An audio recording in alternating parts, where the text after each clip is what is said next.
तेथे सुखाचा कंदोळ, जेथे वसती हरीचे दास, पुण्यपिके पापानाश. फिरे सुदर्शन घेऊन या नारायण, जेथे वसती हरीचे दास, पुण्यपिके पापानाश. तुका म्हणे घरी, तुका म्हणे घरी, होय म्हणिया कामारी, जेथे वसती हरीचे दास, पुण्यपिके पापानाश.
प्रविश्य मम वाचमिमां प्रसुप्तां संजीवयत्यखिल शक्तिधर स्वधाम्ना.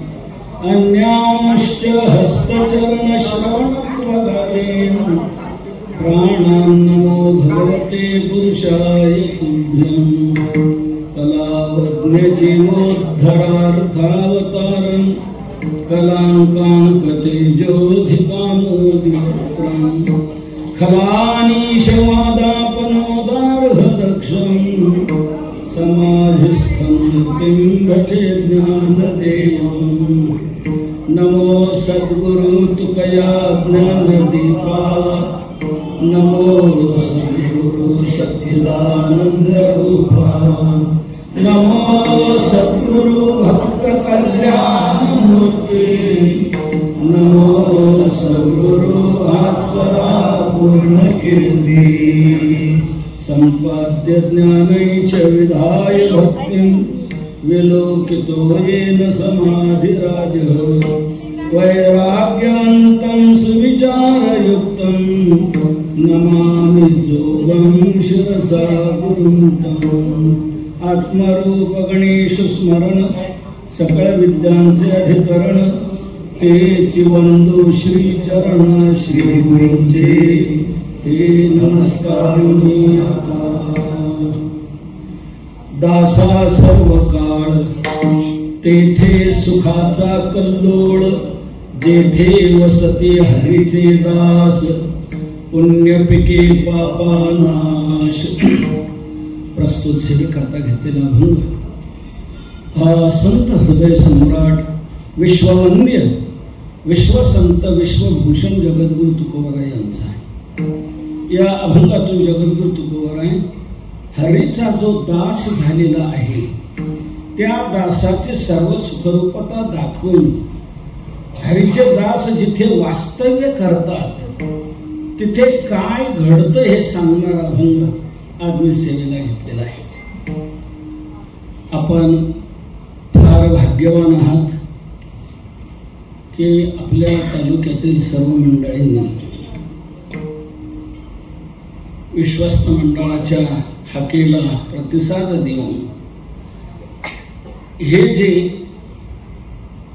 मंदिर या ठिकाणी उभारलेलं आहे, ही जी वास्तू या ठिकाणी उभारलेली आहे पूर्वीची होती परंतु तिची अवस्था व्यवस्थित नव्हती राहिलेली म्हणून त्याचा जीर्णोद्धार करून आपण ही नवीन वास्तू खूप चांगल्या प्रमाणे अद्ययावत केलेली आहे आणि या वास्तूमध्ये मूर्ती स्थापना आपण करणार आहात। म्हणून या वास्तूमध्ये प्रवेश आणि मूर्ती स्थापना या दोन्हीच्या निमित्ताने हा कार्यक्रम आपला संपन्न होतो आहे। म्हणून या वास्तूचं महत्व काय आहे आणि देवाला कोणती वास्तू आवडते, भगवान कुठे प्रवेश करतो हे समजावं म्हणून हा अभंग मी आज आपल्यापुढे सेवेला घेतलेला आहे। जगद्गुरु तुकोबाराय हरीचा जो दास झालेला आहे त्या दासाची सर्व सुखरूपता दाखवून हरी त्या दासाच्या दास्यत्वाला काय प्रतिसाद देतो ते या अभंगातून स्पष्ट करतायत। मनुष्याने आपल्या जीवनात एक लक्षात घ्यावं, काय त्याने देवाचं दास व्हावं, इतरांचं दास होऊच नये पण देवाचं दास झाल्याशिवाय मात्र राहू नये। कोणी म्हणेल असं का, त्याचं कारण सांगतो। इतरांचा दास होण्यात हानी आहे आणि देवाचा दास होण्यात लाभ आहे। मग आपली हानी व्हावी वाटते का आपल्याला लाभ प्राप्त व्हावा वाटतो, ज्याचा त्याने निर्णय घ्यायचा आहे। आपली हानी होऊ नये असं जर वाटत असेल तर इतरांचा दास होऊच नये आणि लाभ प्राप्त व्हावा असं वाटत असेल तर देवाचा दास झाल्याशिवाय राहू नये। तुकोबारायांच्या स्पष्ट भाषेत थोडंसं बोलू का? तुकोबारा म्हणतात तरच जन्माला यावं, जर विठोबाचा दास व्हायचा असेल तरीच जन्माला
विठोबाचे व्हावे, विठोबाचे दास व्हावे तरीच जन्मा यावे. विठोबाचं दास व्हायचं असेल तरच जन्माला यावं. आणि मनुष्य जन्माला येऊन जर देवाचं दास होता येत नसेल तर तुकोबारा म्हणतात तुमचं इथे येणे वाचून काहीच अडलेलं नाही. का? इथे कुत्री काय कमी आहेत काय? डुकर काय कमी आहेत का? ते कुठे देवाचं दास्यत्व करताय? मग तू मनुष्य होऊ नये जर देवाचं दास्यत्व करत नसशील तर कुत्र्यातून तुझ्यात काय फरक, डुकरातून तुझ्यात काय फरक? तुकोबारांची भाषा माझी नाही. नाही तरी काय थोडी श्राप सुरे बाबडी. बिचारे कुत्रे बिचारे डुकर काय कमी आहेत का? ते कुठे देवाचं दास्यत्व करतायत? तू मनुष्य होऊ नये जर देवाचं दास्यत्व करत नसेल तर तुझ्यात आणि डुकरात कुत्र्यात काय फरक आहे? म्हणून मनुष्य जन्माला आल्यानंतर देवाचं दास व्हायला पाहिजे. तुकोबारा म्हणतात आम्ही मनुष्य जन्माला आलो आणि आम्ही विठोबाचा दास झालो यात आम्हाला धन्यता वाटते. धन्य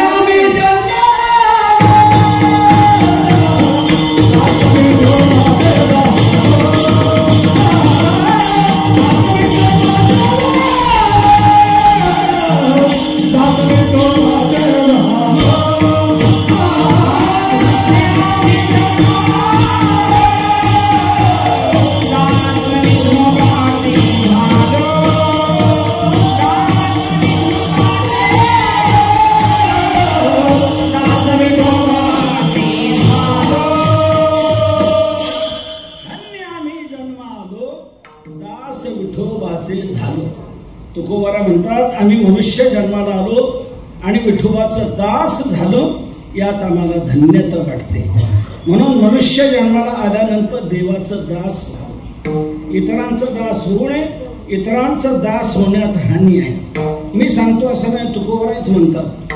तुकोबारा म्हणतात अरे बाबा संसाराचा दास तू का होतो सांग की ज्यामुळे तुला दुःखाचे डोंगर भोगावे लागणार आहेत.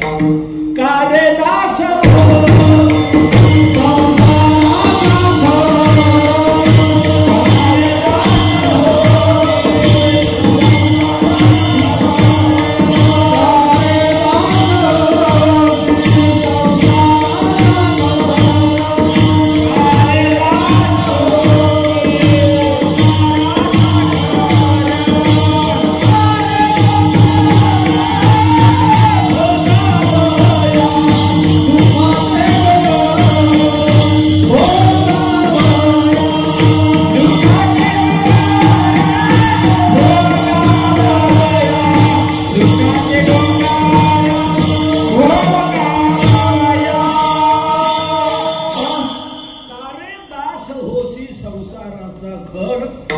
दुःखाचे डोंगर भोगावया.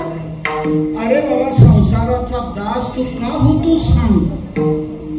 त्याचा परिणाम लक्षात घे. दुःखाचे डोंगर भोगायचे का? मग संसाराचा दास का होतो सांग. एक लक्षात घ्या. तुकोबारांच्या म्हणण्याचा भाव आपण लक्षात घेतला पाहिजे. तुकोबारांचं कोणी म्हणजे संसार करण्याला विरोध आहे. संसाराचा दास का होतो सांग. संसार करण्याला विरोध आहे असं कोणाला वाटेल तर एक लक्षात घ्या. संसार करण्याला तुकोबारांचा विरोध नाही. संसाराचं दास बनण्याला विरोध आहे. पुन्हा लक्षात घ्या. संसार करण्याला विरोध नाही तुकोबारांचा. कशावरून? दुसऱ्या ठिकाणी सुखाने संसार करा असं म्हटलं याच्यावरून. सुखे करावा संसार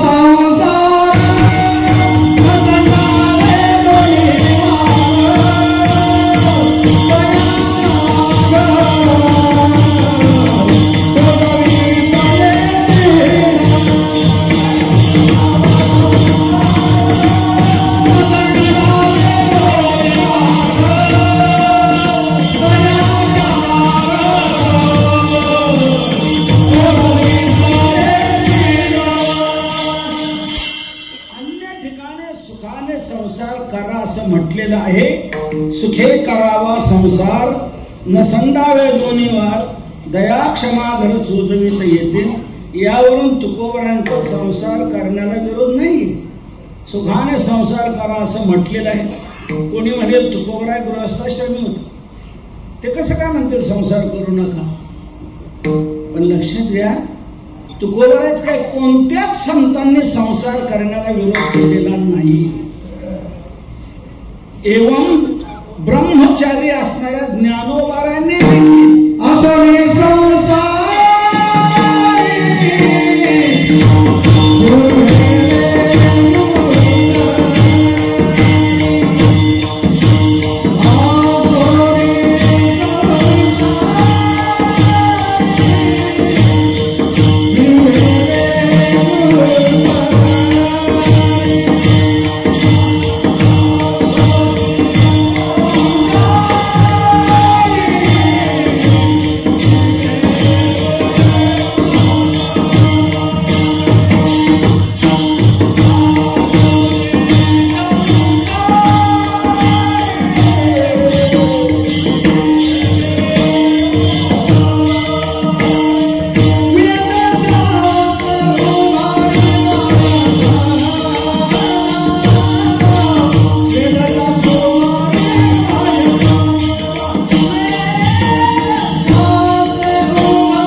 संसार करण्याला विरोध केलेला नाही. हरिपाठाच्या पहिल्याच अभंगात ज्ञानोबा म्हणतात, असू द्या तुमचा संसार. म्हणजे संसार करण्याला कोणत्याच संतांचा विरोध नाही. संसाराचं दास बनण्याला विरोध आहे. आणि एक सांगतो, सर्व संतांनी आपापल्या वाट्याला आलेला संसार केलेलाही आहे. सर्व संतांनी आपल्या वाट्याला आलेला संसार केला. आणखी एक वैशिष्ट्य सांगतो, त्यांनी केलेला संसार हा देवालाही आवडला. तुम्हाला कशावरून? अहो, देव त्यांचा संसार करू लागले याच्यावर. पूर्वीच्या सर्व संतांनी आपल्या वाट्याला आलेला संसार केला. त्यांनी केलेला संसार देवालाही आवडला. देव त्यांचा संसार करू लागले.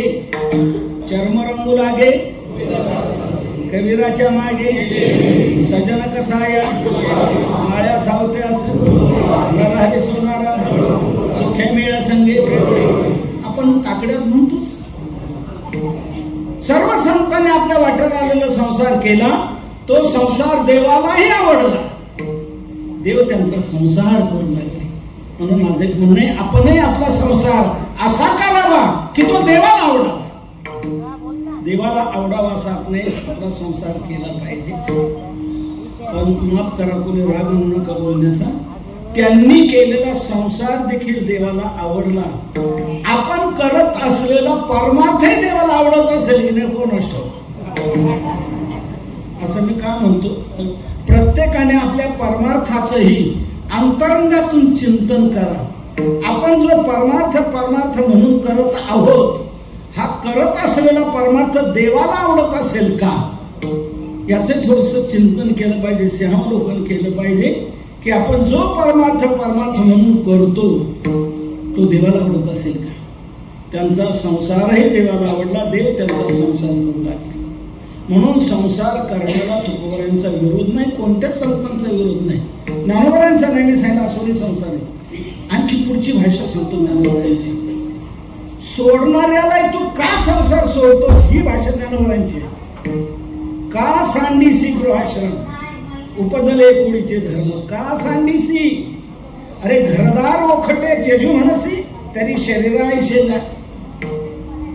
म्हणून संसार करण्याला कोणत्या संतांचा विरोध नाही, संसाराचा दास बनण्याला विरोध आहे. संसार करण्याला विरोध का नाही त्याचं कारण सांगतो. शरीर निर्वाह करता संसाराची गरज आहे म्हणून, कुटुंब धारणे करता संसाराची गरज आहे म्हणून संसार केलाच पाहिजे. संतांनी केला आणि आपल्याला सांगितलं करा, हे करावा.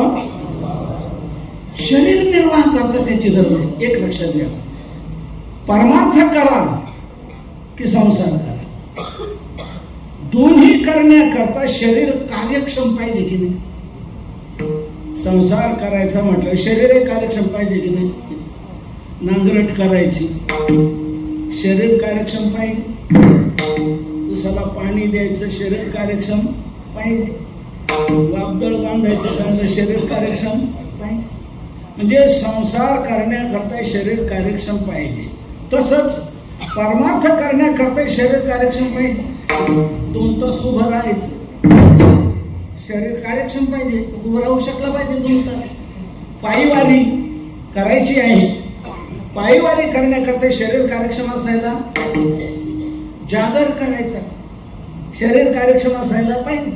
म्हणजे संसार करा की परमार्थ करा, दोन्ही करण्याकरता शरीर कार्यक्षम पाहिजे. आणि शरीर कार्यक्षम कधी राहील, त्याच्यात गोळाभर अन्न जाईल तेव्हा. शरीरात गोळाभर अन्न जाईल त्यावेळेला शरीर कार्यक्षम राहील. म्हणून गोळाभर अन्न शरीरात गेलं पाहिजे. आणि ते गोळाभर अन्न शरीरात जाण्याकरता चोऱ्या करायला पाहिजे. चोऱ्या करायला पाहिजेत का? म्हणून संतांचा आग्रह आहे, शेती करा, नोकरी करा, व्यापार धंदा करा, उद्योग करा, व्यवसाय करा आणि त्याच्यावर आपले शरीर निर्वाह, कुटुंब निर्वाह करा. शरीर माध्यम खलु धर्म साधन, कथेची सामुग्री देवसानावरी, नको जाऊ देऊ भंगा, गात्रे माझी पांडुरंगा. म्हणून शरीर कार्यक्षम पाहिजे आणि शरीर कार्यक्षम राहण्याकरता त्याच्यात गुळाभरांना गेलं पाहिजे आणि ते जाण्याकरता व्यवसाय करायला पाहिजे, संसार करायला पाहिजे. म्हणून संसार करण्याला कोणत्या संतांनी विरोध केला नाही. तो करा, शरीर निर्वाह करता त्याची गरज आहे. पण एक लक्षात घ्या, संसार करायचा तो देहासाठी, हे खळग भरण्यासाठी करायचं. आणि परमार्थ करायचा तो सुख समाधान शांती मिळवण्यासाठी. संसार करायचा तो देहासाठी आणि देह लावायचा तो देवाच्या सेवेसाठी. का? आपल्याला सुख पाहिजे ना, शांती पाहिजे ना, समाधान पाहिजे ना, तर तिकडे चला. संसार कशा करता करायचा? देह निर्वाह करता करायचा, शरीर धारणे करता करायचा. यापेक्षा संसाराचा वेगळा उपयोग नाही. आपण लक्षाधीशवा, कोट्याधीशवा, अब्जाधीशवा, सर्व पसारा किती वाढवा, या सर्वाचा उपयोग फक्त हे पोट भरण्याकरता आहे. या व्यतिरिक्त याचा काही उपयोग नाही. सुख समाधान शांती हा देऊ शकत नाही. का? त्याच्याकडे नाहीच, देणार कुठे? संसाराकडे स्टॉक कोणता आहे?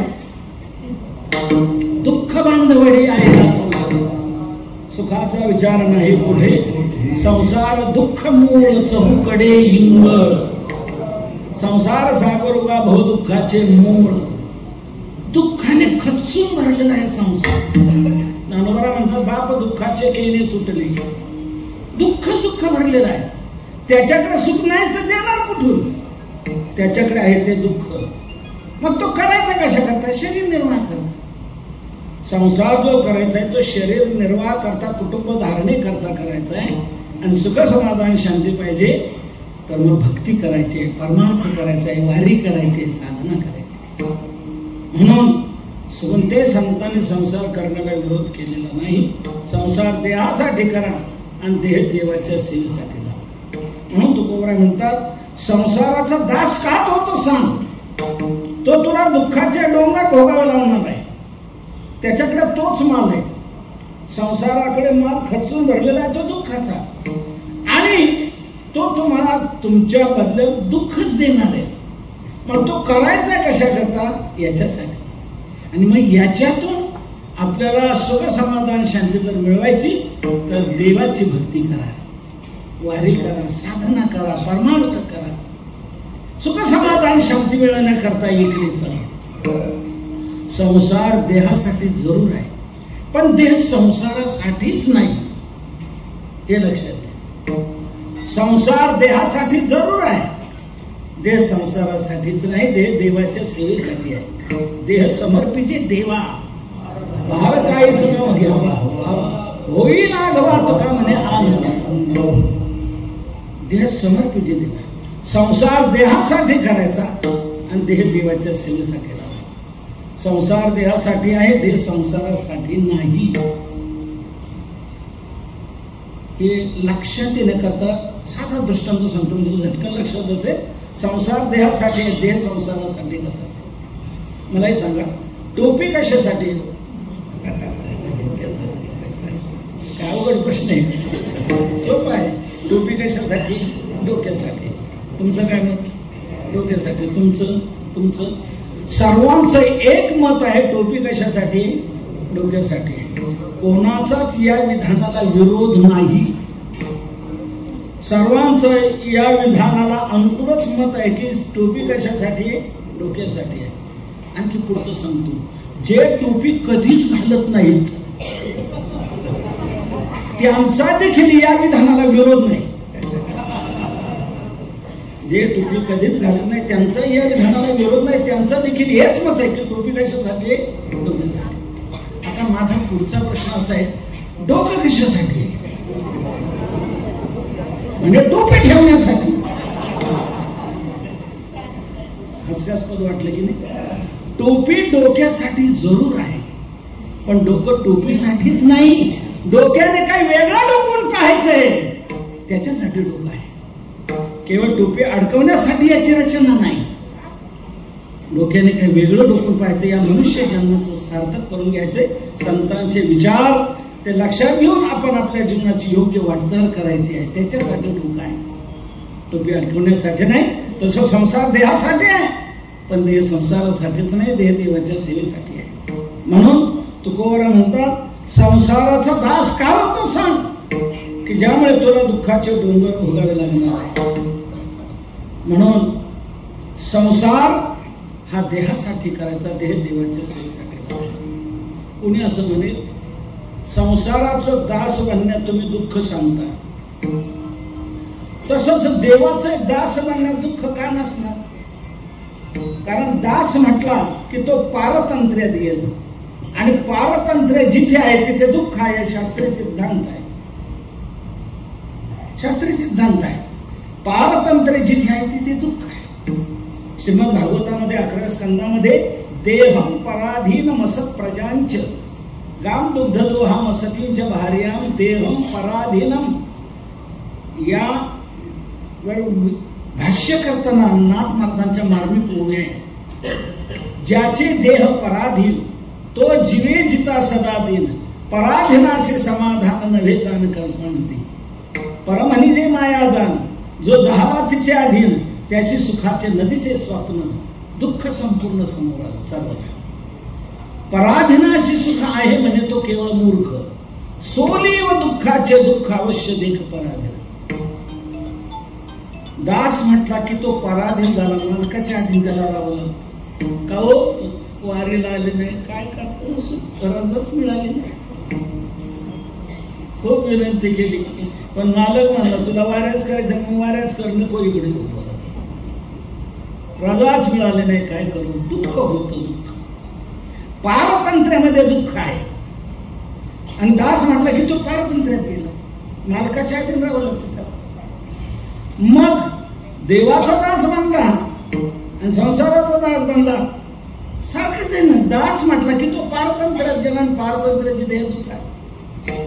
म्हणून तर आपल्या देशातल्या अनेक सत्पुत्रांना हे सारखं टोचत होतं पारतंत्र्य. इंग्रजांना आपल्या देशात यायला आपण परवानगी दिली, मान्यता दिली.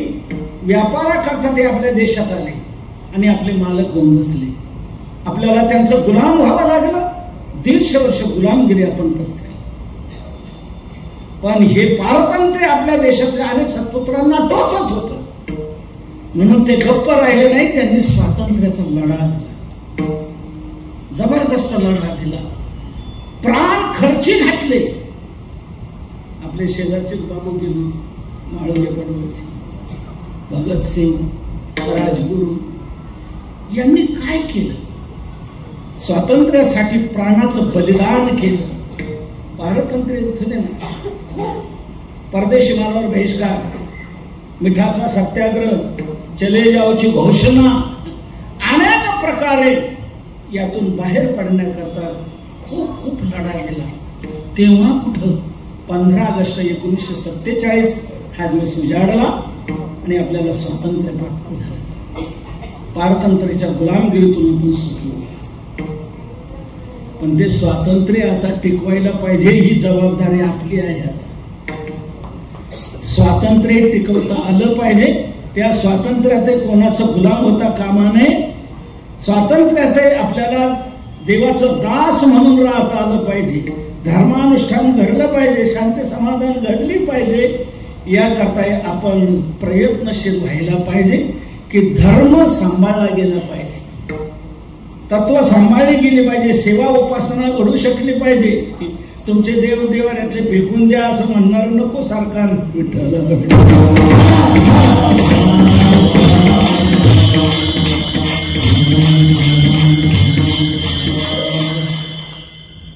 स्वातंत्र्य धर्मामध्ये खरं आहे, अनुष्ठानामध्ये खरं आहे.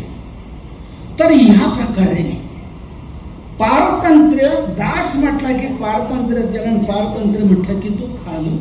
मग इतरांचा दास काय आणि देवाचा दास काय? पारतंत्र्यातच गेला ना तुकोबरानंदान नाही, हे डोक्यातलं काढून टाका. इतराचा दास तसा तो देवाचा दास असं समजू नका. इतरांचा दास्यत्व हे कायमचं पारतंत्र्यातच ठेवणार आहे आणि देवाचं दास्यत्व पारतंत्र्यातून कायमचं मुक्त करणार आहे. इतरांचा दास जो झाला तो कायमचा दास म्हणूनच राहतो. तुम्ही बघा, एखाद्या मालकाची किती सचोटून तुम्ही सेवा करा, कामधंदा करा, मालक फार तर तुम्हाला प्रमोशन देईल, पगार वाढवत चालेल. पुढे पुढे शेवटी काय म्हणेल, बाबा तुम्ही आमच्या वडिलापासून आहात, पण आता तुम्ही काही काम करू नका, पण येत चला. तुम्ही इथे नुसतं बसून राहा, बाकीच्याकडून करून घ्या, पण येत चला. इतकी सवलत तुम्हाला देईल, पण धंदाच तुमच्या ताब्यात घ्या असं नाही म्हणणार कोणता. तो नोकर म्हणूनच तुम्हाला ठेवणार, शेवटपर्यंत दास म्हणूनच ठेवणार. तुमची दास्यत्वातून कधीच मुक्तता होणार नाही. पण देवाचा तो दास झाला, तो दास म्हणून राहत नाही. देव त्या दासाला दास म्हणून राहू देत नाही, ते देव त्या दासाला स्वामी बनवतो आणि आपण त्याचा दास होतो. आपुल्याची देशी पद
देव त्या दासाला आपलं पद देतो, आपलं स्थान देतो.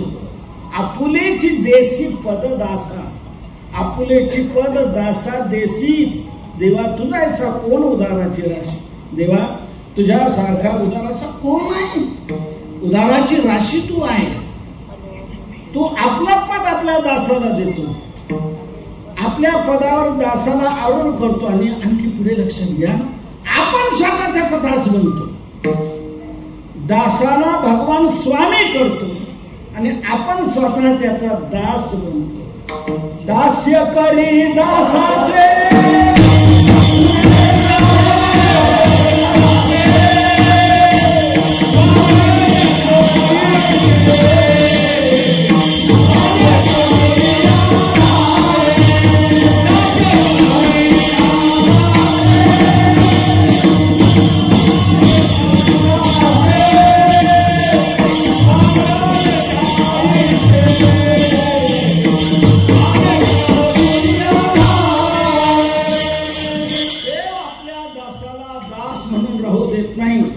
देव दासाला आपलं पद देतो, देव दासाला स्वामी बनवतो आणि आपण स्वतः त्याचा दास बनतो. दास्य करी दासाची उणे नसा हे तयाचे.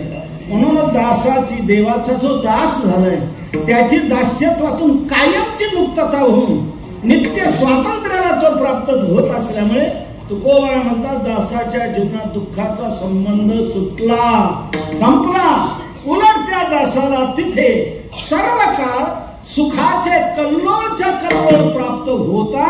हेच आज सेवेकरता घेतलेल्या अभंगाच्या प्रथम चरणातून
सेवेकरता घेतलेल्या अभंगाच्या प्रथम चरणातून हे स्पष्ट करतात, देवाचा जो दास झाला, देव त्या दासाला पारतंत्र्यातून मुक्त करतो.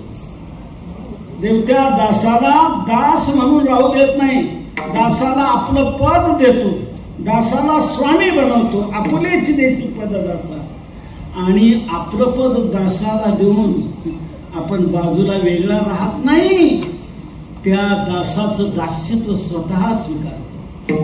दास्य करी दासाचे उणे नसा हे तयाचे.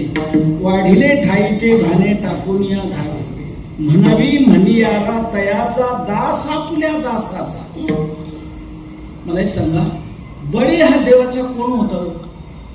भक्त होता की नाही? बळी देवाचा भक्त होता, दास होता. पण देवाने बळीला दास म्हणून राहू दिलं का? नाही. बळीला राजा बनवलं की नाही? बळीला राजा बनवलं आणि बळीला राजा बनवून भगवान बाजूला कुठं निघून गेला का? नाही. त्याच्या दरवाजा द्वारपाळ होऊन राहिला. द्वारपाळ बळी द्वारी झाला. बळीच्या दरवाजात द्वारपाळ झाला. राखे दारवंटा बळी झाला. सारथी झाला अर्जुनाचा. दास सेवकाचा होय साचा अंगी. भगवान सेवकाचा आपल्या दासाचा दास स्वतः बनतो, त्या दासाला स्वामी बनवतो, त्याची पारतंत्र्यातून मुक्तता करतो. म्हणून दुःखाचा संबंध संपला आणि नित्य स्वातंत्र्याला प्राप्त झाल्यामुळे सुखाला कमतरता नाही. सर्व काळ सुखाचे कल्लोळच्या कल्लोळ त्याला प्राप्त होता. म्हणून दासाच्या जीवनात भगवान दुःख पाहू देखील देत नाही. नेदी दुःख देखो दासा नारायण. बालकडे भगवान आपल्या दासाला दुःख पाहू देत नाही. दुःखाचा संबंध संपला जातो आणि नित्य सर्व काळ सुखाचे कल्लोळच्या कल्लोळ त्याला प्राप्त होतात. दासा सर्व काळ तेथे सुखाचा कल्लोळ. तेथे म्हणजे कुठे? तो जिथे राहत असेल तिथे, जेथे वास्तव्य करत असेल तिथे त्या दासाला सर्व काळ सुखाचे कल्लोळच्या कल्लोळ प्राप्त होतात. सुखाला कमतरता नाही. किती सुख त्याचं मोजमाप होऊ शकत नाही.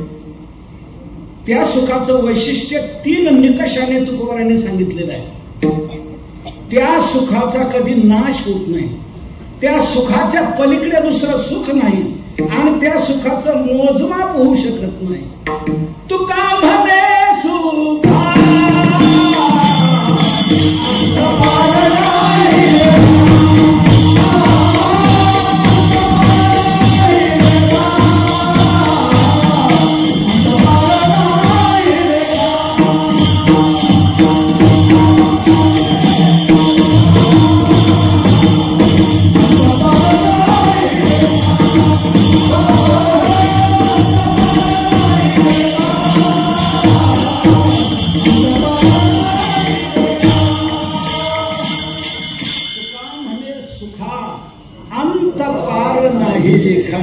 सुखा अंत नाही, सुखा पार नाही, सुखा लेखा नाही. त्या सुखाचा कधी नाश होत नाही. ते शाश्वत आहे, कायमच आहे. देशे काळे वेदानुवादा ज्या सुखाची नकारवे मर्यादा त्या सुखाची सुख संपदा मदभक्त सदा भोगी. सदा भोगी सतत त्या सुखाचा उपभोग सर्व काळ. दासा सर्व काळ सुखाचा कर. आपुल्या इच्छे करू गदारोळ भोगू सर्व काळ सर्व सुख. सर्व सुख सर्व काळ भोगतात. म्हणून दासाच्या जीवनात सुखाला कमतरता नाही.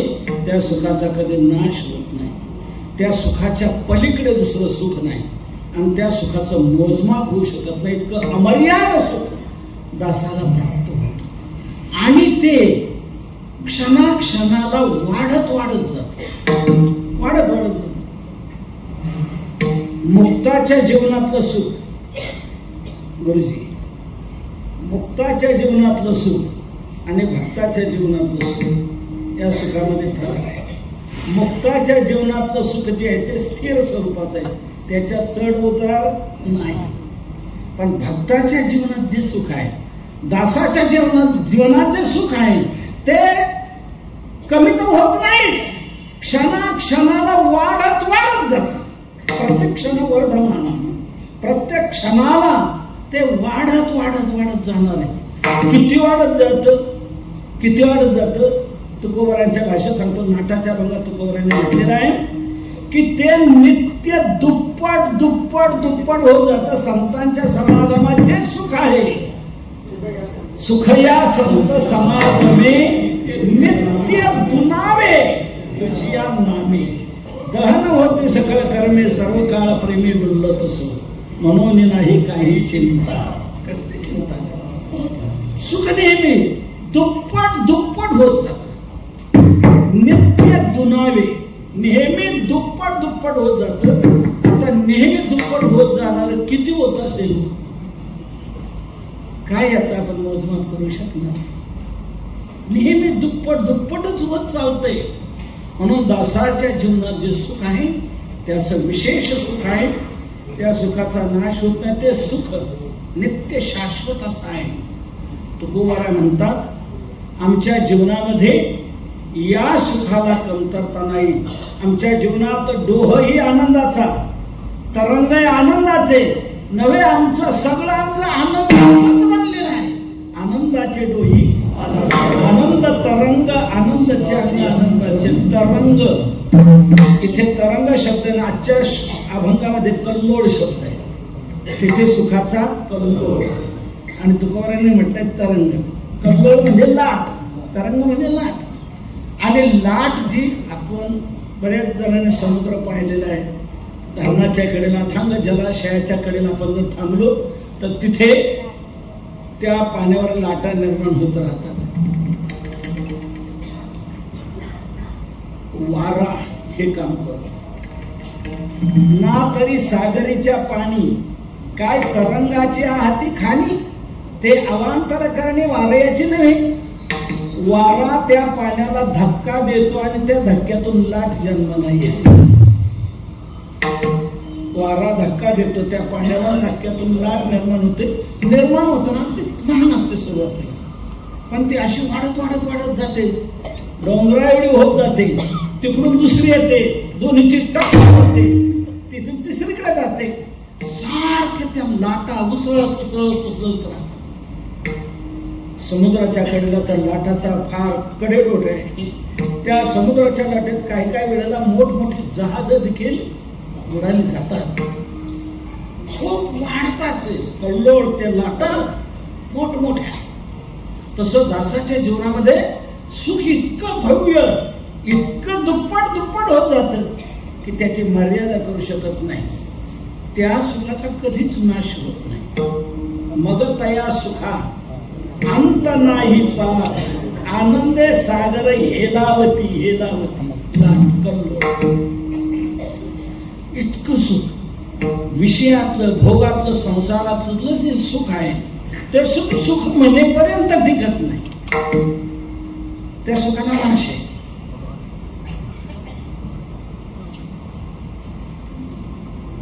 सांगतो तुम्हाला विशेष पदार्थ कोणता आवडतो दादा? विशेष आवडणारा पदार्थ गुलाबजामुन. विशेष आवडणारा पदार्थ गुलाबजामुन. आज पंक्तीला बेत काय आहे? गुलाबजामुन. लगेच आनंद होणार की नाही तुम्हाला? आज आपल्या आवडीचा बेत आहे, गुलाबजामुन आहे म्हटलं की लगेच आनंद होणार. पंगत बसली. खरंच आहे का? आवई उठली. म्हणून जिकडून माल येतो, मटेरियल येतं, बांधता येतं, तिकडे पाहतो. आहे बर का गुलाबजामुन आहे. पाहिल्यावर आणखी आनंद. पहिला ऐकल्यावर आनंद, पुन्हा पाहिल्यावर आनंद, नंतर आपल्या ताटात वाढल्यावर आनंद, तोंडात टाकल्यावर आहे की नाही आनंद. पण तो आनंद कुठपर्यंत आहे? हा आनंद जो आहे विषयातला, भोगातला, संसारातला, हा क्षणिक आहे, टिकाऊ नाही. मी एक म्हणतो, तुम्ही खाऊन खाऊन किती खाल गुलाबजामुन? अर्धा किलो, 1 किलो, 2 किलो देणारे आहेत. मी कशाला कमी करू? खाऊन खाऊन किती. पुढे काय म्हणणार तुम्ही? नको नको. अहो घ्यावं तुमच्या आवडीचा पदार्थ, तो म्हणतो नको, समोर आणू नका. पाहिल्यावर कस तरी होतं, आतले बाहेर यायला सुरुवात होईल. ऐकल्यावर आनंद झाला होता, पाहिल्यावर आनंद झाला होता, आता म्हणतो समोर नका आणू. ते पाहिलं की कस तरी होते, आतले बाहेर यायला सुरुवात होईल. म्हणजे तो खाऊनही आनंद गेला, तो टिकला नाही. विषयातला, भोगातला, संसारातला आनंद या पद्धतीचा आहे. तो क्षणिक आहे, तो नष्ट होतो. परंतु परमार्थातला, देवाच्या दास्यत्वातला, सेवेतला जो आनंद आहे तो कधीच संपत नाही, कधीच नाश पावत नाही. किती दुःखाचे प्रसंग जीवनात येऊ द्या, ऐका, दुःखाचे किती प्रसंग जीवनात येऊ द्या, ते प्रसंग येतील. शरीर दुःखाचा भोग भोगेलही, पण दुःख बाधणार नाही, आनंद जाणार नाही. त्या दुःखातही आनंदच वाटणार, दुःखात दुःख वाटणार. आपल्याला सांगतो म्हणजे लक्षात येईल.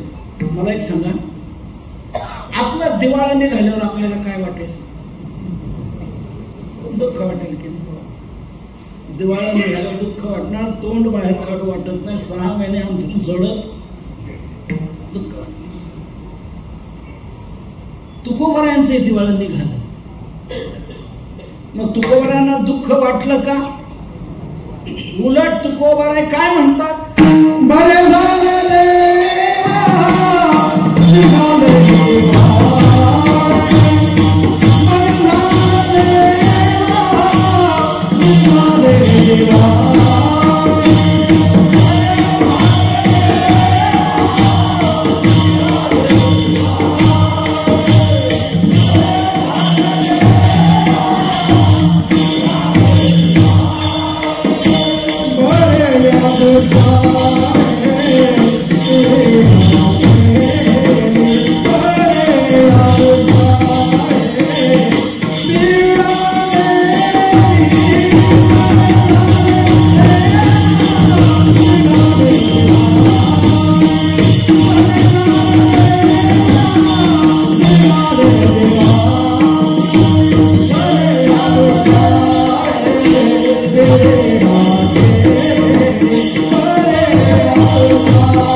दुष्काळ पडला बरं झालं, त्यात बायको मिली हे बरं झालं. दुष्काळे अटिले द्रव्य निलामान, स्त्री एक अन्नान्न करिता मेली. बिचारी मुक्त झाली, बाईल मेली मुक्त झाली, देवे माया सोडली. आपल्या संसारिक जीवनातला दुःखाचा कडेलोट जर कोणता असेल तर पत्नी मरण पावली. हा संसारिक जीवनातला दुःखाचा कडेलोट आहे, पत्नी मरण पावली. पण तुकोबारायांची पत्नी मरण पावली. तुकोबाराय म्हणतात बरं झालं, बिचारी याच्यातून सुटली, त्याला समाधान, मुक्त झाली, देवे माया सोडली. पोर मेले बरे झाले, देवे मायेवी रहित केले. म्हणजे दुःखाच्या प्रसंगातही दुःख जाणवत नाही, त्या दुःखातही सुख मानलं जातं. हीच परमार्थाची विशेषता आहे, हीच दास्यत्वाची विशेषता आहे, भक्तीची विशेषता आहे की ते दुःख दुःख म्हणून राहत नाही. भगवान त्या दुःखाचे रूपांतर सुखातच करतो, आनंदातच करतो. म्हणून दासाच्या जीवनात सुखाला कमतरता नाही. दासा सर्व काळ तेथे सुखाचा कण. कुणी असं म्हणेल सुखाची प्रक्रिया तर शास्त्रात अशी आहे की पुण्य हे सुख प्राप्त करून देत आणि पाप हे दुःख प्राप्त करून देत असत. जीवनात सुख आणि दुःख जे आपल्या समोर येतात, आपल्याला प्राप्त होतात, ही कशाने? दुःख येते ते पापामुळे येत असत आणि सुख मिळतं ते पुण्याने मिळत असत. पुण्याचं फळ कधी दुःख नाही आणि पापाचं फळ कधी सुख नाही. पाप हे दुःखच देणार. ज्ञानोबारायांच्या 2 ओव्यात अतिशय महत्वाचं ज्ञानोबारांनी विदित केलेलं आहे की जीवाला दुःख भोगण्याची पाळी कधी येते. मग विधीची वाफ चुकवी, अन्यायाचे भी वाफवी, कुकर्माचा करवी राब जरी, तरी तयाची सारिखे, असंबड पाप पिके, मग जन्म कोटी दुःखे भोगी. पाप पिके मग दुःखे भोगी. पाप पिकल्यानंतर जीवाला दुःख भोगायची पाळी येते. म्हणून दुःख कोण देते? पाप. म्हणून आपल्या जीवनात प्रत्येक जण हे मान्यही करतो, दुःखाचे प्रसंग आले आपल्या जीवनात की आपणच म्हणतो काहीतरी पाप आडवं, हे भोगण्याची पाळी आली, काहीतरी आपलं पाप म्हणतो. तुका म्हणे पापे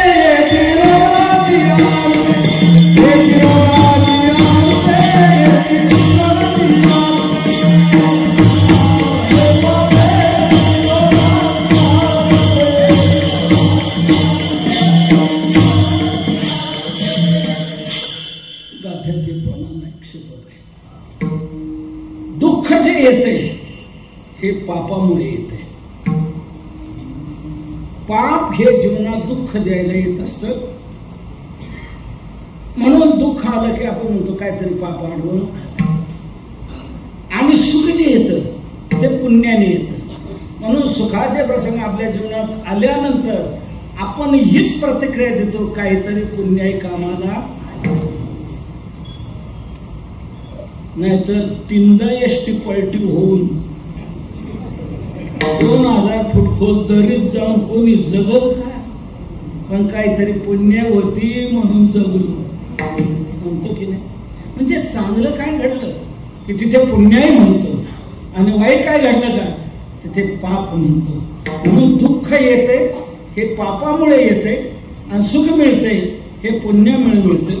मग दासाच्या जीवनात सर्व काळ सुख प्राप्त होते, दुःख नाही. मग ही प्रक्रिया त्यांच्या जीवनात कशी घडते तर तुकोबारा म्हणतात ही प्रक्रिया त्यांच्या जीवनात घडते. कशी घडते?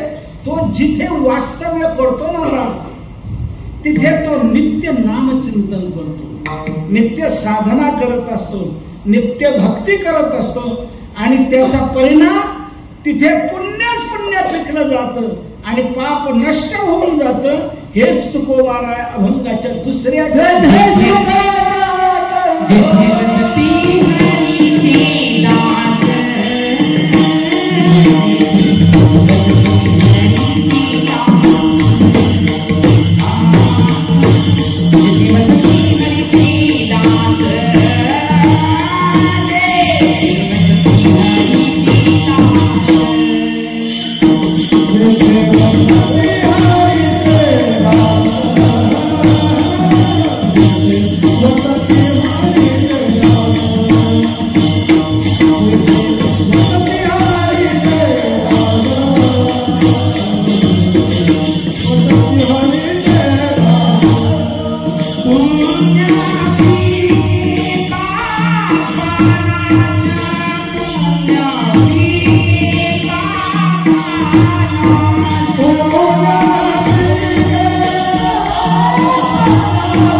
पोचवणार आहे.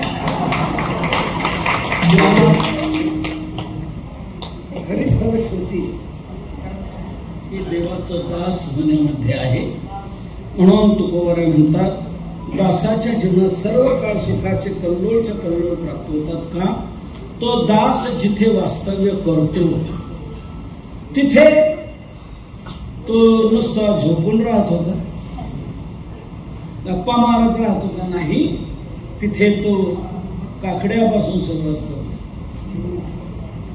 आपला मठ आपण बांधला, आपण जिथे वास्तव्य करतो तिथे लगेच दिनरजनी हाच धंदा, गोविंदाचे पवाडे.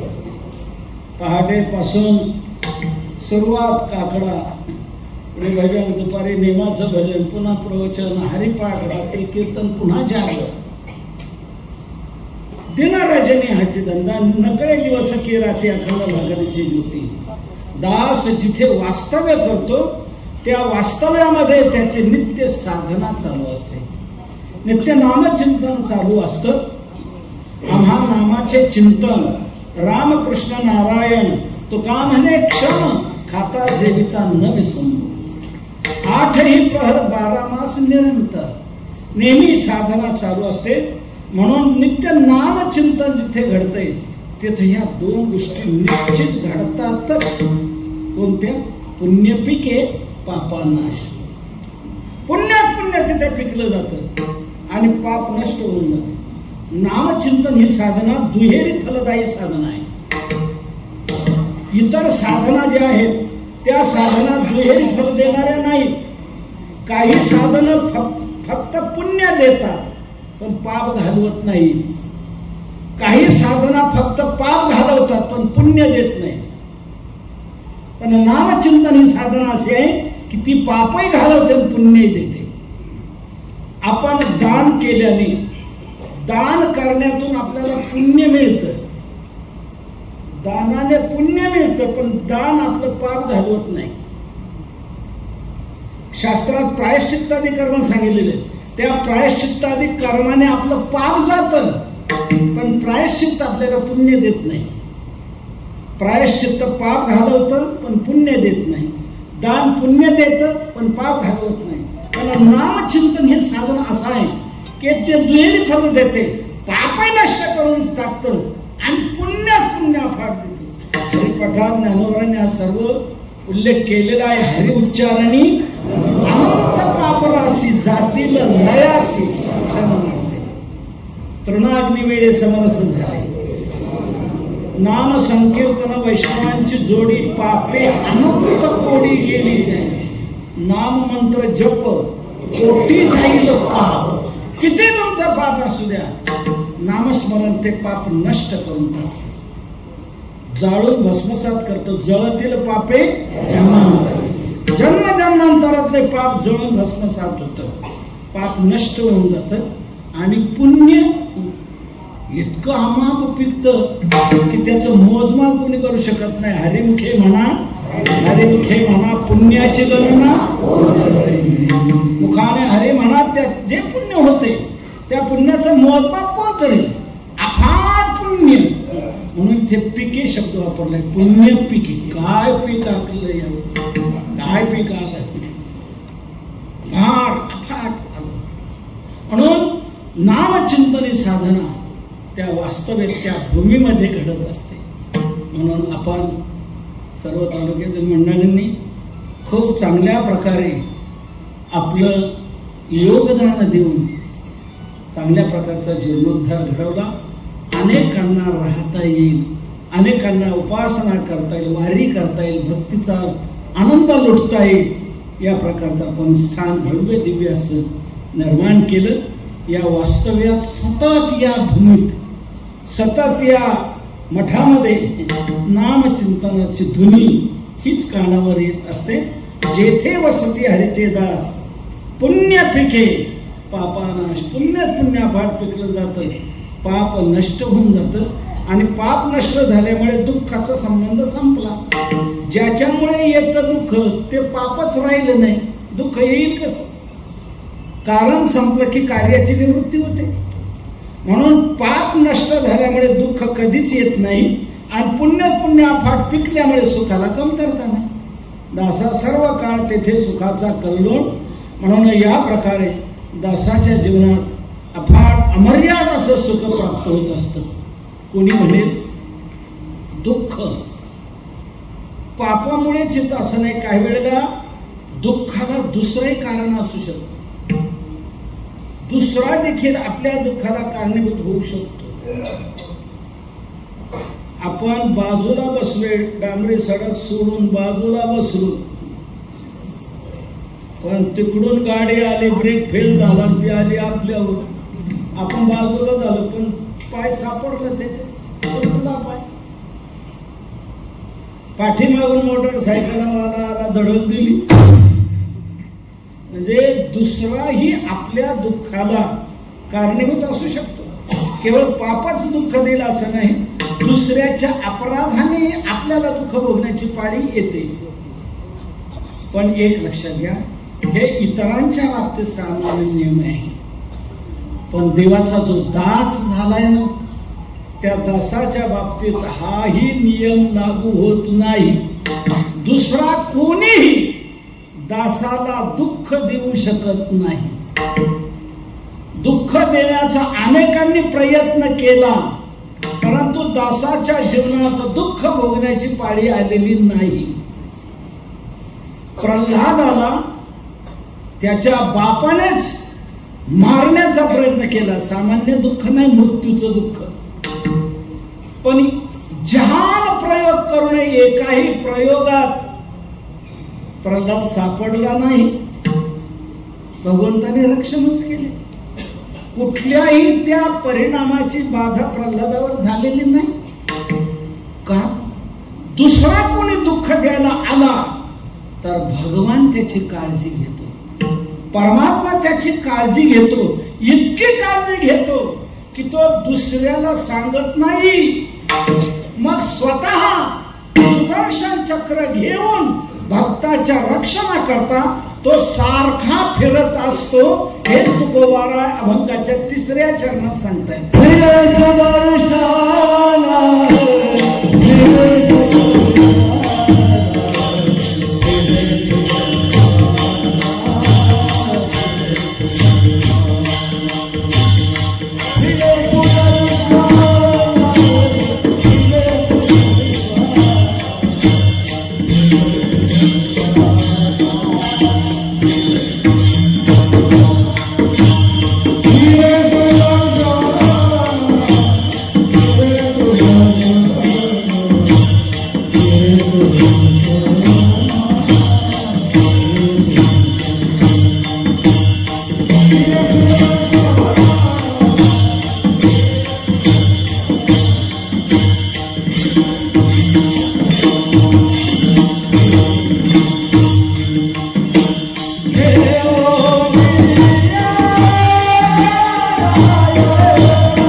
जागरूक राहतो.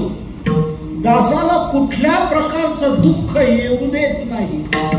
कोणी दुःख देण्याचा प्रयत्न करू लागला तर भगवान तिथे लक्ष घालतो स्वतः. निर्वाणी गोविंद असे मागे पुढे काहीच साकडे पडून मागे पुढे उभा राहे सांभाळी आलिया आघात निवारा आघात आलिया निवारा. आघात कोणी करायला आला तर भगवान त्याचं निवारण करण्याकरता तिथे तत्परतेने राहतात. घात आघात निवारी छाया पितांबरे करी. भगवान भक्ताला आघात होऊ देत नाही आणि त्याकरता कुठे एका ठिकाणी थांबून राहतो नाही, सारखा फिरत राहतो. भक्त कुठे फिरत असतील काय जिकडे असतील भक्त वारीला येतील इथून परत जातील. जिथे जिथे जातील तिथे तिथे भगवान त्यांच्या रक्षणाकरता फिरत असतो. नारद मंजुळ सुस्वरे गीत काय त्या सवे अनंत फिरत असतो. भगवान भक्ताच्या रक्षणाकरता सारखा फिरत असतो आणि रिकामा फिरत नाही. सुदर्शन चक्र घेऊन फिरतो. फिरे सुदर्शन घेऊन या नारायण. नारायण सुदर्शन घेऊन या फिरे. नारायण परमात्मा सुदर्शन चक्र घेऊन त्या भक्ताच्या रक्षणाकरता सारखा फिरत असतो. सारखा फिरत असतो. भक्ताला आघात होऊ देत नाही, दुःख पाहू देत नाही. नेते दुःख देखो दासा नारायण. भगवान पाहूही देत नाही. मोठे एक आपल्याला प्रवाह सांगतो. अंबरीश राजा देवाचा किती भक्त, किती मोठा. दुर्वास मुनी आले. अंबरीश राजा म्हणतात चला फार योग भाग्य चांगलं आहे आपण आला. आता द्वादशी पारणं सोडायच्यात आपण काय म्हणे माझं अनेक कर्म राहिलेलं आहे मी ते करून येतो. हरकत नाही या. पण तिकडे गेले तिकडेच लांबवत राहिले. वेळ लांबवत राहिले. अर्धा मुहूर्त फक्त अवशिष्ट राहिला. मुहूर्त अर्धा वशिष्ट आया. अर्धा मुहूर्त शिल्लक राहिला. पारणं सोडायचे आहे. ब्राह्मणांचा सल्ला घेतला की काय करू. ब्राह्मणांनी सल्ला दिला पाणी घ्या. पाणी हे घेण्यातही जमा आहे न घेण्यातही जमा आहे. पाणी घेऊन पारणं सोडा. प्राहुर भक्षणम विप्राह ह्यशितम नाशितम च तत् अभक्षणम अशितम च न अशितम इति प्राहु. पाणी घेणे हे घेण्यातही जमा आहे आणि न घेण्यातही जमा आहे. म्हणून तुमच्याकडून दुर्वास मुनीचा अनादरही होणार नाही आणि तुमचं इकडे व्रतही व्यर्थ जाणार नाही. म्हणून पाणी घ्यायचा सल्ला दिला. पाणी घेतलं. मग निवांत वाट पाहत राहिले. जेव्हा येतील त्यावेळेला द्वादशी सोडू. आले निवांत दुर्वास मुनी. अंबरीश राजा निवांत दिसला. दुर्वासाला लगेच वाटलं यांनी पारणं सोडली. वाटलं आपल्याला निमंत्रण दिलं आणि पारणं सोडली. राग आला. जटा उपटली. त्याच्यातून कृत्या निर्माण केली आणि अंबरीशवर सोडली. पण ती कृत्या अंबरीशाला स्पर्श करू शकली नाही. ती यायच्या अगोदरच भगवंताचं सुदर्शन चक्र तिथे प्राप्त झालं आणि त्या सुदर्शन चक्राने त्या कृत्येला नष्ट करून टाकलं. संपवलं तिला. आणि ते सुदर्शन चक्र थांबलं नाही. कुत्र्याला आपण जर दगड मारला ना तर कुत्रा दगडाच्या मागे पडतो. पण वाघ तसा नाही. सिंह तसा नाही. सिंहाला वाघाला कोणी जर गोळी झाडली तर तो वाघ सिंह ज्याने गोळी झाडली त्याच्या नरडीचा घोट घ्यायला झेप घेतो. तसं सुदर्शन चक्र म्हटलं ही कृत्या सोडली कोणी त्याच्याकडे पाहिलं पाहिजे. आता म्हणून सुदर्शन चक्र फिरलं आणि दुर्वास मुनीच्या मागे लागलं. दुर्वास हा छळू आला सुदर्शन त्याशी फिरे.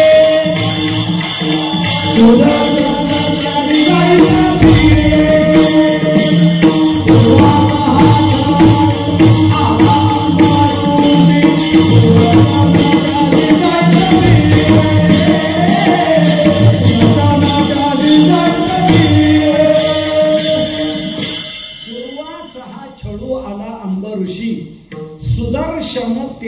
जाळीत फेरे फेरे सुदर्शन. सुदर्शन चक्र दुर्वास मुनीच्या मागे लागलं. दुर्वास मुनी पुढे पळतायत, सुदर्शन चक्र मागून. किती दिवस?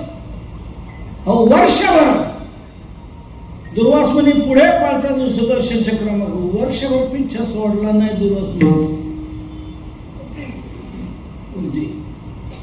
मला इथे एक धाडसाने बोलावं असं वाटतं.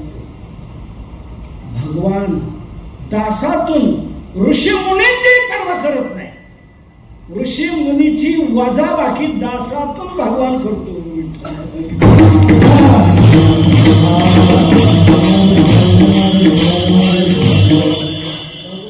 दुर्वास मुनीची कदर केली नाही. दुर्वास मुनी निष्कारण लागले पाठीमागे गोष्टी. भगवंताने काय केले नाही. सारखं सुदर्शन चक्र जाळत फिरता येते. 1 वर्ष झालं. शेवटी दुर्वास थकले. आता काहीतरी केलं पाहिजे, कोणाकडे तरी जावं. भगवान शंकराकडे गेले. शंकर भगवान म्हणू लागले, ते सुदर्शन चक्र भगवान विष्णूचे, माझं काय चालणार नाही, तुम्ही विष्णू. दुर्वास मुनी विष्णूकडे गेले. विष्णू भगवान म्हणतायत, ते सुदर्शन चक्र जरी माझं असलं तरी सध्या त्याच्या मतदारसंघात, भक्ताच्या दासाच्या मतदारसंघात दासा करता ते सोडलेलं आहे. त्याच्यावर दासाचा अधिकार आहे, माझा नाही. तुम्हाला अंबरशीकडे जावं लागेल. शेवटी आपल्या ग्रामीण भाषेत बोलायचं म्हणजे नाक घासत दुर्वास मुनीला अंबरशीकडेच यावं लागलं. अंबरशील सुदर्शन चक्राची प्रार्थना केली, स्तवन केलं आणि शांत केलं आणि मग पारणं सोडलेली आहे. 1 वर्षभर अंबरीशाने पारणं सोडलं नाही, परत जेवण केलं नाही 1 वर्षभर. आणि दुर्वास मुनीने भगवान भक्ताच्या रक्षणाकरता सुदर्शन चक्र घेऊन सारखा फिरत असतो. फिरे सुदर्शन घेऊन या नारायण. शेवटचं महान दुःख आहे काळाचं. पण भगवान भक्ताला काळाच्याही ताब्यात देत नाही. काळाचाही लाग दासावर चालत नाही. म्हणून यमाला देखील घाबरून राहावं लागतं. म्हणून यमाने आपल्या दूतांना सांगितलं, दूतांनो आपली गिऱ्हाईक नीट बघत चला. माळकऱ्याकडे जायचं नाही बरं, वारी करणाऱ्याकडे जायचं नाही बरं, ते कीर्तन प्रवचन ऐकतात, भजन ऐकतात, तिकडे जायचं नाही बघा. मग आपली गिऱ्हाईक कोणती? बिनमाळकरी, भलत पिणारे, भलत खाणारे, भलत काय करणारे, ही आपली गिऱ्हाईक. त्यांच्याकडे जायचं. नामधारकाकडे, दासाकडे, माळकऱ्याकडे, वारकऱ्याकडे जायचं नाही. यमाने दूतांना सांगून ठेवलं, यमधर्म सांगे दूता, तुम्हा नाही तेथे सत्ता. जेथे होय हरिकथा सभा घोष नामाचा, नका जाऊ तया गावा, नामधारकाच्या शिवा, सुदर्शन यावा घरटी फिरे भोवती. सुदर्शन यावा घरटी फिरे भोवती. सुदर्शन फिरे फिरे सुदर्शन घेऊन येणार. भगवंताचं सुदर्शन चक्र त्या गावाभोवती फिरत असते. गावाच्या शिवेवरही येऊ देत नाही काळाला. सुदर्शन चक्र नामधारकाच्या शिवेवरही जायचं नाही नामधारकाच्या. असं सुदर्शन चक्र भक्ताच्या रक्षणाकरता तत्पर असतं. फिरे सुदर्शन घेऊन या नारायण. म्हणून या प्रकारे भगवान दासाच्या जीवनात दुःख येऊच देत नाही. सर्व काळ दासाला सुखच सुख, आनंदच आनंद प्राप्त होत असतो. कोणी म्हणे, ज्या वेळेला दास एकाकी असेल त्यावेळेला भगवान लक्ष घालत असेल, पण ज्या वेळेला दास आपल्या परिवारात असेल, म्हणजे घरच्याचं दासाचं जर जमत असेल, काय घरच्याचं दासाचं जर नाव ओढ असत, बऱ्याच वेळा म्हणतात आम्ही त्याला मेला म्हणून सोडून दिले. आला तर आला, गेला तर गेला, वारे आणतो. मग ज्या वेळेला तो एकाकी असेल त्यावेळेला भगवान त्याच्या रक्षणाची काळजी वाहत असेल. पण ज्या वेळेला भक्त दास आपल्या परिवारात असेल, आपल्या घरी असेल, घरच्यातून त्याचं जमत असेल, परिवारात असेल, तर भगवान मग लक्ष घालत नसेल. तुकोबाराय म्हणतात नाही, घरी जरी असला दास तरी घरीही भगवान लक्ष घालतो. काय लक्ष घालतो? अभंगाच्या शेवटच्या चरणात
शेवटच्या चरणात सांगतात.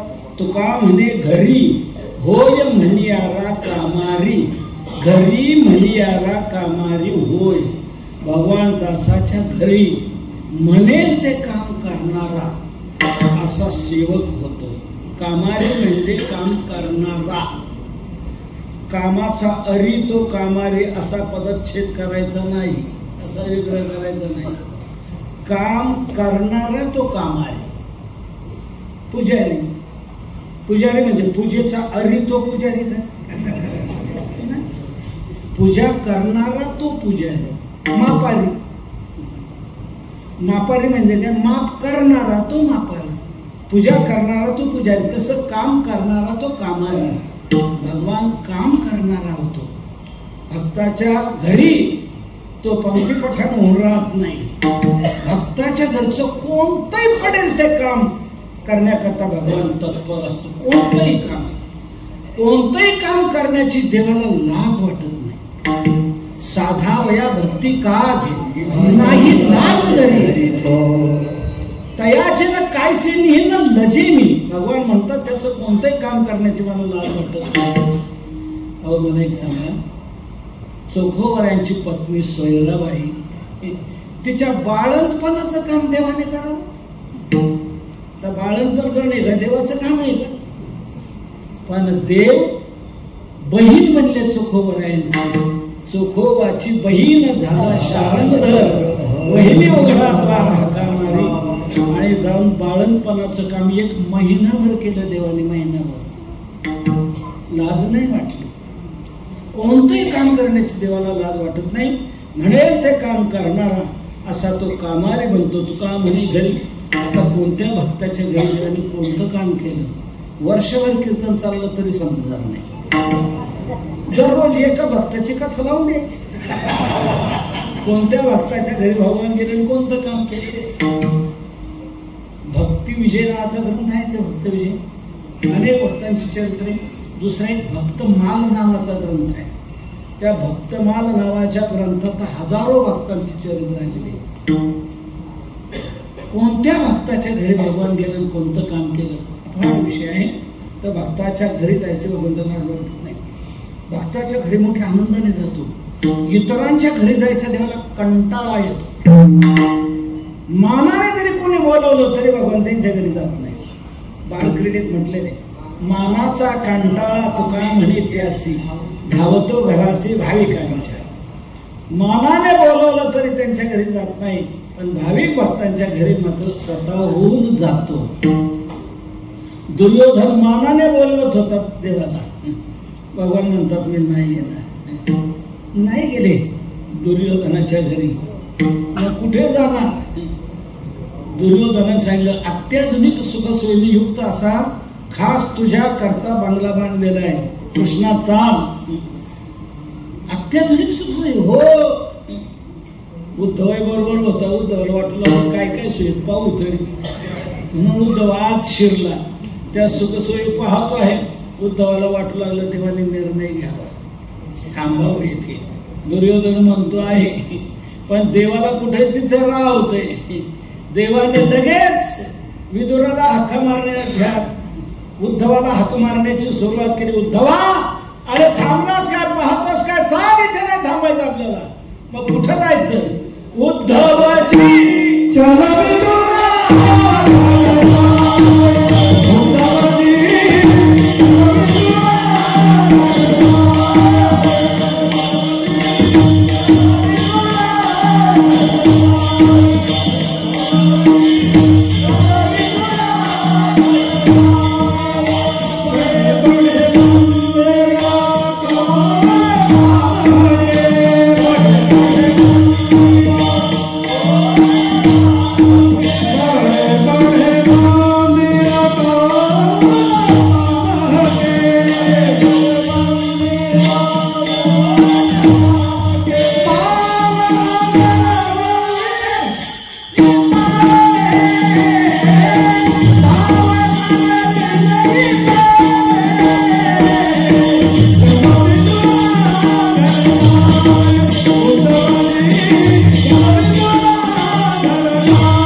उद्धवजी चलो विदुराग्र झाले. विदुराच्या घरी गेले. तिथं काय याला मिळालं. कन्या. विदुरा घरच्या भक्षुनी कन्या. दासीपुत्र कन्या विदुरा. कन्या नाही बरं का, दासीपुत्र कन्या विदुरा. काही मुली खाल्ल्या का. कन्या नाही, कन्या न बाणाचा न नळाचा नाही. भगवंताने विदुराच्या घरी त्या दरदरीत पाण्यामध्ये रांधलेल्या कन्या मोठ्या आवडीने खाल्ल्या. भाविक भक्ताचं घर, दासाचं घर देवाला फार आवडतं. तिथे तो आवडीने जातो. म्हणून आवडीने जाऊनही तिथे पंक्ती पठण होत नाही, काम करणार होतो. भक्ताच्या जीवनात, भक्ताच्या कुटुंबाला कोणालाही दुःखाची बाधा पोचू देत नाही. आनंदाचा आनंद सर्व त्या ठिकाणी भगवान निर्माण करतो. म्हणून दासाच्या जीवनात सर्व काळ सुखद सुख आहे. जेथे वसती हरीचे दास पुण्य पिके पापनाश. ज्ञानेश्वर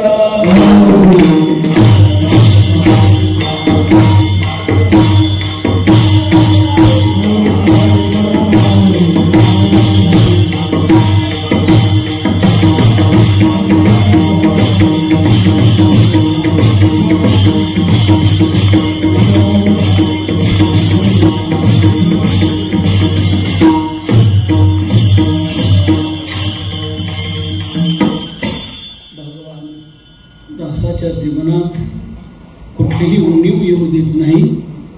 पूर्तता सर्व करतो. सुखाला कमतरता राहू देत नाही. म्हणून जीवनात देवाचं दास व्हावं. तुकोबारांनी आग्रहाने सांगितले तरीच जन्म यावे दास विठोबाचे. म्हणून विठोबाचं दास्यत्व हे जन्माला आल्याचं मुख्य कर्तव्य आहे. म्हणून आपण आपल्या पूर्वजांनी खूप कष्ट घेतले आणि इथे जागा घेऊन ठेवल्या आणि त्या ठिकाणी आपल्याला मठ बांधता आला. चांगल्या प्रकारे निवासाची सोय करता आली त्यांनी. वैकुंठाचे परमपूज्य परमश्रद्धेय साहेबराव, वैकुंठाचे परमपूज्य परमश्रद्धेय कुंडाजी बाबा आदी करून या पूर्वजांनी आपल्या ही फार मोठी पुढच्या पिढीकरता आपल्याकरता ही सुविधा करून ठेवली. आणि आपणही ती मागून चालत आलेली परंपरा आपण टिकवली. सेवा मंडळ, चैतन्य सेवा मंडळाची स्थापना करून तिन्ही तालुक्याचं करून त्यातून पुन्हा अनेक दुसरीही जागा सर्व नियोजन सर्वांनी तुम्ही मोठ्या आत्मीयतेने जिव्हाळ्याने घडवलं. या मंदिराचं या मठाचा एक चांगल्या प्रकारे जीर्णोद्धार घडवला, तिकडेही त्याचा चांगल्या प्रकारे घडलेला आहे. अनेकांची हजारोंची सोय झालेली आहे. आपलं स्थान असलं म्हणजे यावं वाटतं. पिशवी टेकवता आली पाहिजे कुठंतरी, आलं पाहिजे म्हणजे आहे आपला मठ. कधी मग वारीचा खंड होऊ शकत नाही, वारी नियमाने होऊ शकते. म्हणून आपण इथे येतो, सर्वजण एकत्र येऊन हा भक्तीचा दास्यत्वाचा आनंद आपण लुटत आहात. खूप चांगलं भाग्यवान आहात. तुम्हाला जितके धन्यवाद द्यावे तितके थोडेच आहेत की ज्यांनी ज्यांनी कष्ट घेतले, विश्वस्त मंडळ, त्याचप्रमाणे देणगीदार मंडळी, सर्वच मंडळांनी खूप जिव्हाळ्याने आत्मीयतेने काम केलेलं आहे, घडवलेलं आहे. आणि आपली भजनाची साधना ही या भूमीमध्ये घडते आहे, नित्य गजर होतो आहे. जेथे वसती हरीचे दास, पुण्यपिके पापा नाश, म्हणून वास्तव्याचं ठिकाण आपण खूप चांगल्या प्रकारे घडवलेलं आहे. भगवान करो आपल्या सर्वांच्या अंतःकरणात ही स्थिरता राहो आणि पंढरीचा वारकरी वारी चुकवून येणे हरी. आमची वारी चुकू देऊ नका, आमच्याकडून वारी घडत राहू द्या. या प्रकारे अनेकांना ही वारी घडवायला लावा. अनेकांकडून घडवा. आता आपली चांगली सोय झालेली आहे, आता 5 मजली झालेली आहेत, अडचण नाही. येत चला आणि हा भक्तीचा दास्यत्वाचा आनंद लुटत चला. तर या प्रकारे असे तुकोबारांचे अभंग नजरेसमोर ठेवावेत. त्या अभंगाप्रमाणे आपलं जीवन बनवावं की हेच अभंग आपल्याला नक्की तारणार, नक्की तारणार. अहो, तुकोबारांच्या अभंगाने दगडांना तारले, आपल्याला का नाही तारणार? जळी दगडासहित वह्या तारिलेल्या जैसा लाया. दगडासहित वह्या तारलेल्या आहेत. मग जे अभंग दगडांना तारतायत ते आपल्याला नाही तारणार, नक्कीच तारतील, आपल्याला तारणारच. पण आपण तसं दगड तरी बनलं पाहिजे ना. तसं दगड बनलं पाहिजे. म्हणजे दगड कोणते तरले? वह्यांना बांधलेले, तेच दगड वर आलेले. आजूबाजूला बांधलेले मोकार दगड नाही वर आले, ते तसेच बुडालेले राहिले. उलट ते आणखी शेवाळले. त्यांनी दुसऱ्यांना घसरून पाडलं, बुडवलं त्या दगडाने. दगड तेच वर आले, वह्यांना बांधलेले होते ते. तसं आपण तसं दगड म्हणजे आपणही अभंगाशी बांधिलकी करा. अभंगाशी बांधिलकी करा म्हणजे अभंगाप्रमाणे आपलं जीवन बनवण्याचा प्रयत्न करावा. अभंग पाहावा आणि तसं आपलं जीवन बनवण्याचा प्रयत्न करावा की निश्चित आपण तरल्याशिवाय राहणार नाही. आमचे वैकुंठवासी परमपूज्य मामासाहेब दांडेकर नेहमी म्हणत असत, ते अभंग तिथे तरले म्हणून आपण तरलो. ते जर बुडाले असते तर आपणही बुडालोच असतो. म्हणून ते अभंग जिथे तरले त्याच तारक जागेवर त्या अभंगांचं चिरस्मारक व्हावं. दगडाला घेऊन तरले म्हणून दगडावरच कोरून व्हावं. म्हणून गाथा मंदिराची योजना देहूला राबवण्यात आली. त्याच प्रासंगिक जागेवर, त्याच प्रासादिक जागेवर जिथे तुकोबारांनी 13 दिवस अनुष्ठान केलं. रामेश्वर भट्टाने ते अभंग बुडवले दगड बांधून. पण तुकोबारांनी त्याच डोहाच्या कडेला 13 दिवस अन्न पाणी वर्ज्य करून अनुष्ठान केलं. 14व्या दिवशी भगवान बालविषात प्रगट झाले, दर्शन दिलं. आणि तुकोबारा बघा तुमचे ते अभंग दगडालाही घेऊन वर आलेले आहेत. तुकोबारा म्हणतात, मला नका सांगा, ज्याने बुडवायला सांगितले त्यांना सांगा. भगवंतांनी त्यांना दृष्टांत दिला, तेही आले पाहतायत. तेच आहेत का? जारे काढ. आता खरं काढले, सोडून पाहिले आणि हा दगड मी चांगला होता बरं का, इकडून बांधला होता. तर तेच आहे. 18 दिवस पाण्यात होते पण एक थेंब लागला नाही. कोरडेच्या कोरडे उदका माझी वया ठेवणी, कोरड्या दाखवणे रोकड्या विश्वजना. नव्या सामान्य महिमा संतांचा कोरड्याच्या कोरडे तिथून पुढे आपल्याला मिळाले. म्हणून आपण अभंगाशी बांधिलकी करायची म्हणजे अभंगाशी जीवनबद्ध करायचं. अभंगाप्रमाणे आपलं जीवन बनवण्याचा प्रयत्न करावा की आपण हे तरल्याशिवाय राहणार नाही. म्हणून ते सर्वच्या सर्व अभंग उच्च प्रतीच्या मार्बलवर कोरून तिथे मंदिरवर आहे. कुणी म्हणेल दगडावर कोरण्याचा प्रयास का? तर ते दगडाला घेऊन तरले.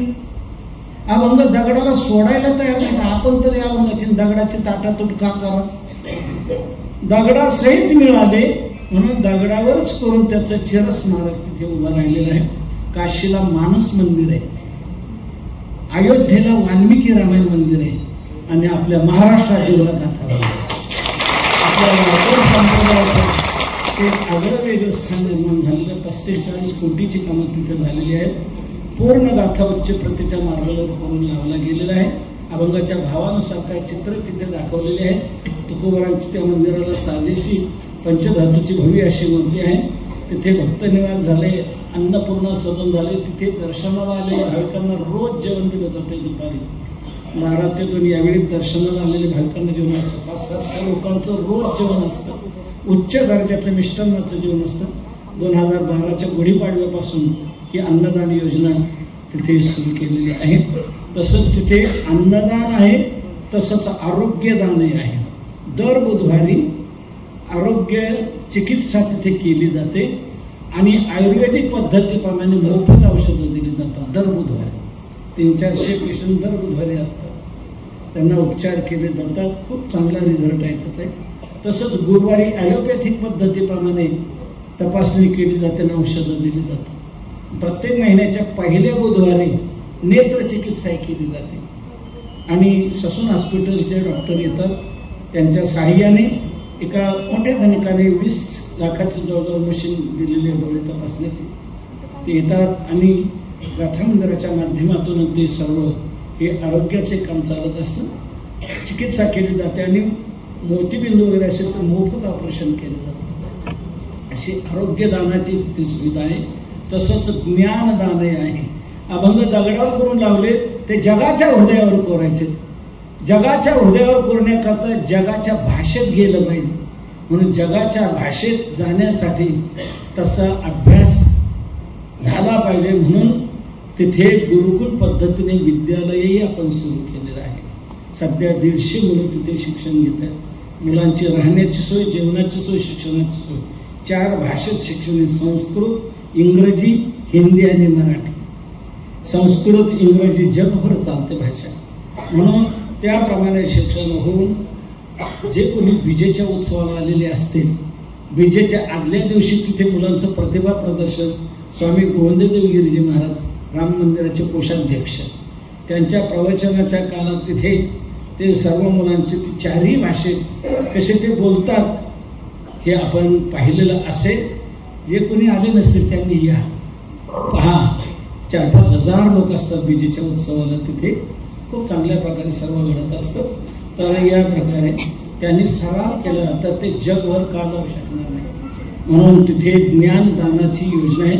7 वर्ष 11वी ते 17वी जे 7 वर्षाचं शालेय शिक्षण त्याचीच योग्यता असणारं संस्कृत माध्यमातून आध्यात्मिक शिक्षण आहे.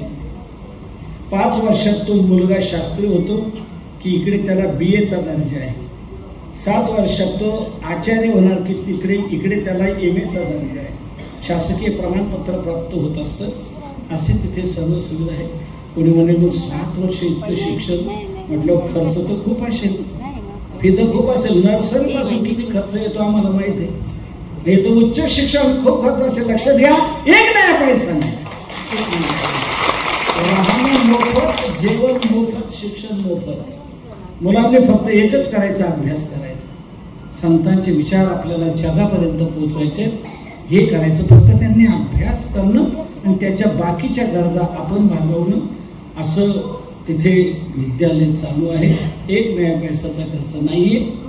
अशी आता 2 बाहेर पडलेले आहेत बॅच. अशा प्रकारे तिथे शिक्षणही खूप चांगल्या प्रकारे, ज्ञानदानही घडत आहे. आपण या तो आनंद लुटा. विजेच्या वेळेला खूप गाथा पारायण चांगली अनुष्ठान घडत असतं. चांगली चांगली कीर्तन प्रवचन ऐकायला मिळतात. राहण्याची सोय आहे. सर्व काय आहे, अडचण काहीच नाही. फक्त या आणि तो आनंद लुटा.